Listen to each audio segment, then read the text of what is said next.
This summit is timely as the COVID-19 pandemic presents us with a rare opportunity to rethink the status quo, reset, and rebuild more sustainable, inclusive, and resilient economies. As president of Liberia, in 2014, when the Ebola virus disease hit West Africa, more than 11,000 people were killed. Supply chains and other cross-border trade were heavily disrupted, leading to restrictions on movements, goods, and services. There are a number of striking parallels between both health crises and a number of lessons learned which can help inform and accelerate our current recovery.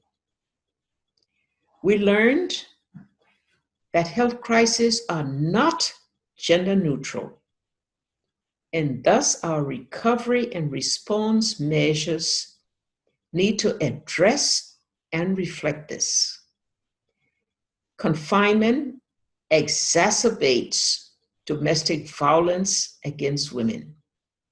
In addition, women are held back from schools and the workplace and may never return.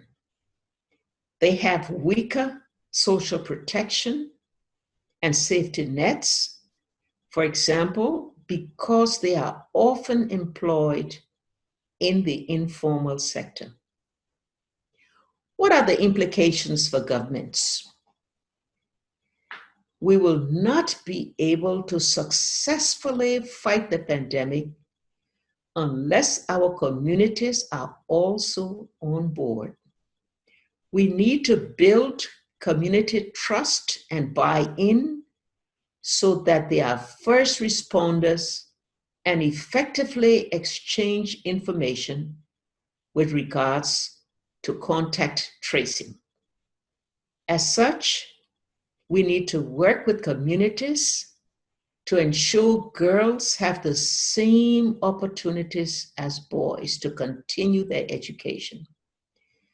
That within the households, women are not forced to forsake their jobs or their businesses.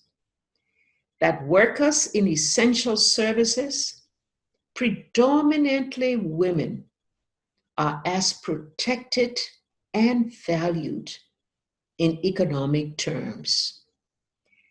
If this does not happen, there is a very real risk that gender equality could be set back for decades.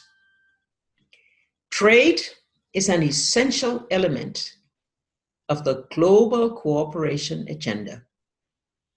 In the midst of one of the largest global recessions since the Great Depression, we need to get the economy back on track. Trade has opened significant opportunities for women. In West Africa, from cashew nuts to fashion, from IT to food products, women have tapped into regional and global markets.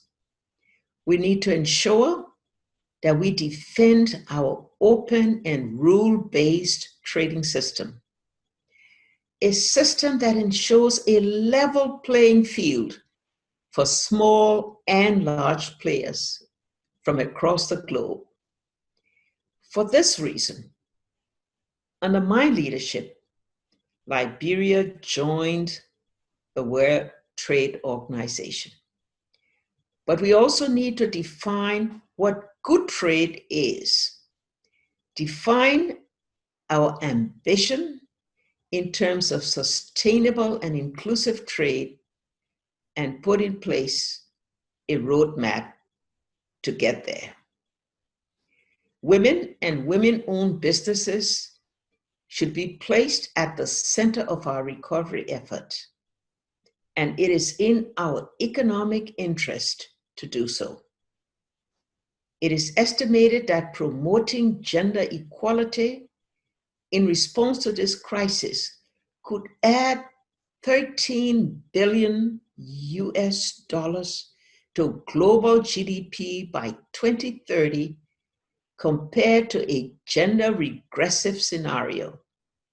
Women-led businesses with adequate and proper support can play a major role in the economic recovery and in job creation.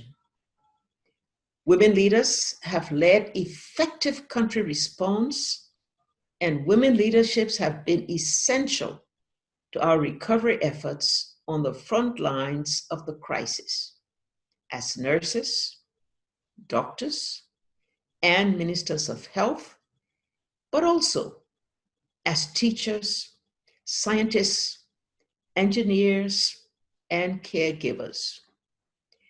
International cooperation and global solidarity is critical to our recovery. During the Ebola outbreak, countries generously provided financial, logistical, and human resources, which were instrumental in surmounting the crisis. However, unlike Ebola, this pandemic knows no borders, and the same countries who provided generous support are also battling COVID-19. Cooperation is thus even more important now to ensure that people in countries with fewer resources also have access to treatments and vaccinations. We must remember that no one is safe until everyone is safe.